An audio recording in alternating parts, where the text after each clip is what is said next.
Ok, alors donc voici l'exercice 2. On réunit les 100 notes en classe.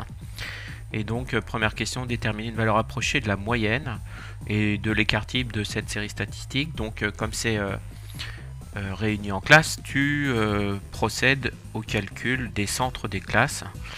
Donc, le centre de la classe 0,5 jusqu'à le centre de la classe 15-20. Voilà, 2,5 jusqu'à 17,5. Après, tu vas prendre ta calculatrice et tu vas rentrer la série donc des centres des classes et tu récupères la moyenne et l'écart type, voilà, à partir du centre des classes. Donc dans la première colonne, tu as bien mis 2,5, 6,5, 10, 12,5, 17,5. Dans la deuxième colonne, tu as mis les effectifs 10, 21, 43, 19 et 7. Et tu récupères la moyenne et l'écart type. Ce sont la moyenne approchée et l'écart type approché de cette série statistique.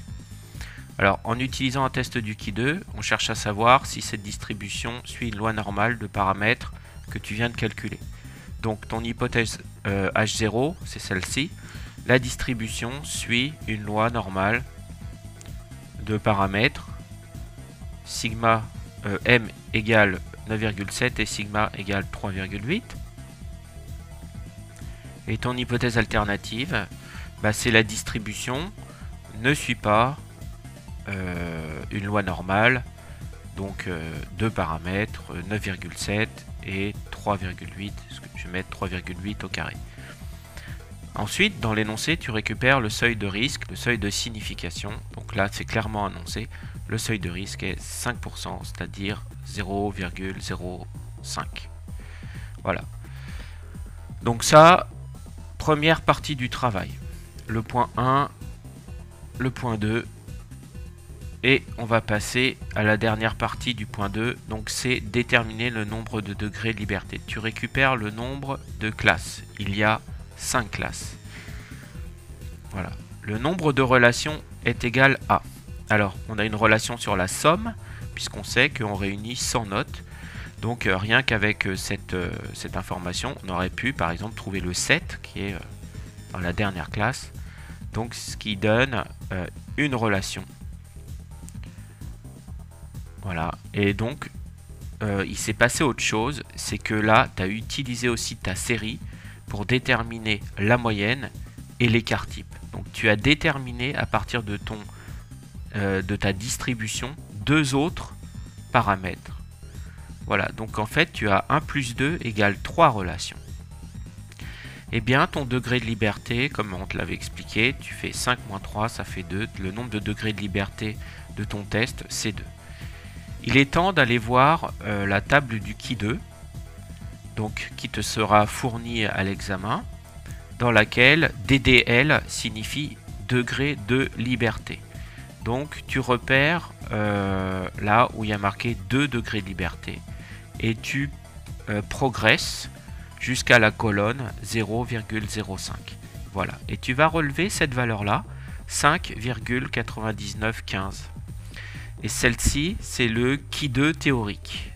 Donc là, tu écris, si mon Qui2 calculé est strictement supérieur à 5,9915, eh bien, je rejette H0. Ensuite, tu remplis la colonne des effectifs. Voilà, tu récupères simplement les effectifs observés dans ton tableau. Alors, une grosse partie de ton travail, ça va être de calculer les probabilités théoriques avec ta loi normale de paramètres 9,7 et 3,8.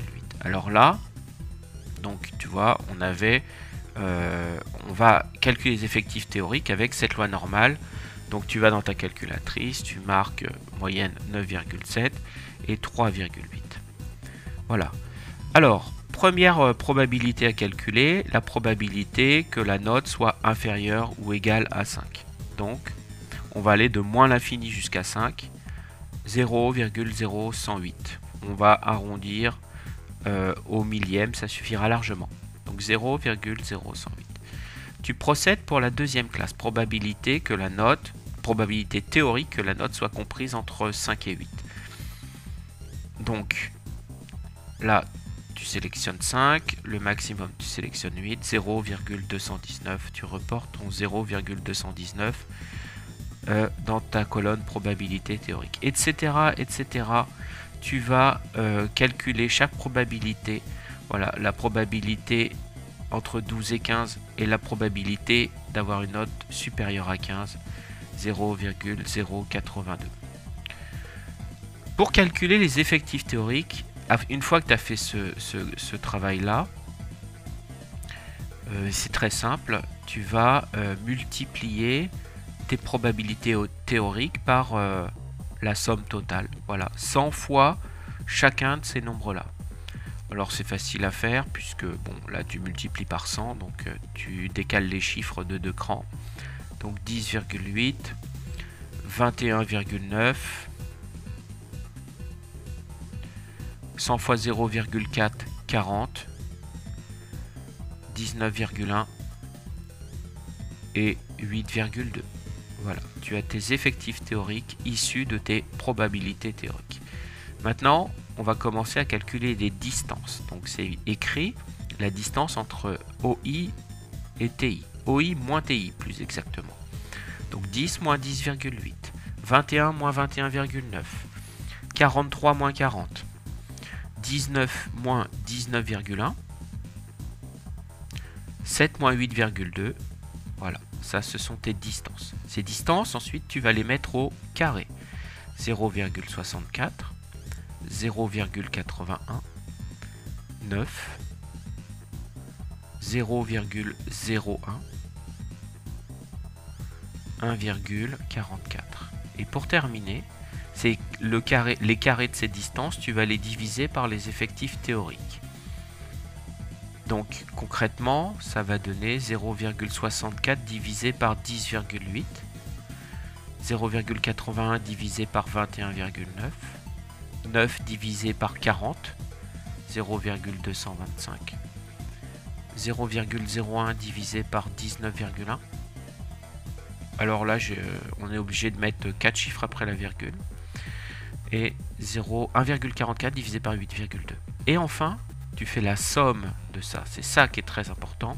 Ton qui de calculer, c'est la somme des valeurs de la dernière colonne.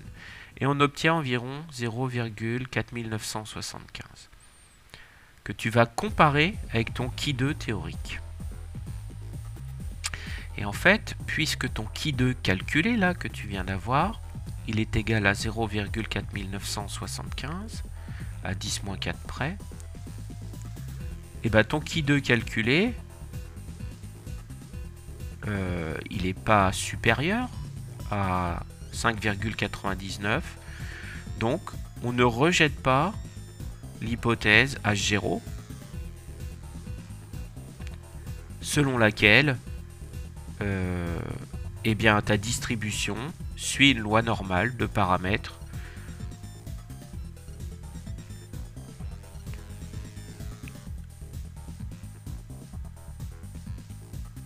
donc M égale 9,7 et sigma égale 3,8 au risque de 5%.